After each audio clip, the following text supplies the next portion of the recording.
10 yaşından yetim qalmışam. Yəni siz özüm atasanasında böyüsəm, şükür Allaha, evladım var. Özüm həm atayam, həm anayam. Evladıma görə yaşayan bir anayam. Allahın bugünkü günə şükür ki, ən gözəl mükafat da verib mənə.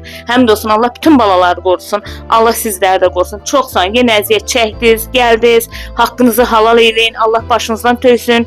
Dəstək olan qardaşlarım, bacılarım hamısı var olsun. Var olsun, təşəkkür edirəm. Belə ailələr, ataslar, sevindirin ki, dua qazanın, həyatda bizə dua Hər qalsın. zaman da dualarınızdasınız. İnsan öləndə 3 şey yapar. Bir yaxşı əməlləri, duaları, bir körpü falan, məscid tikdiribsə, xeyir verir insanlara o.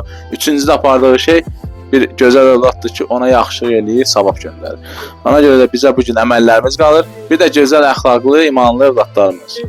Onlar da bizdən nümunə götürməlidir. Onlar övladlar görsə ki, biz pis şeylərlə məşğul olar dedi olacaq. Övlad görsə ki, biz yaxşılıq eləyib, böyüyəndə bunlar da baxacaq ki, hə mən bunu düzdür, böyüyəndə nə olacaqsan?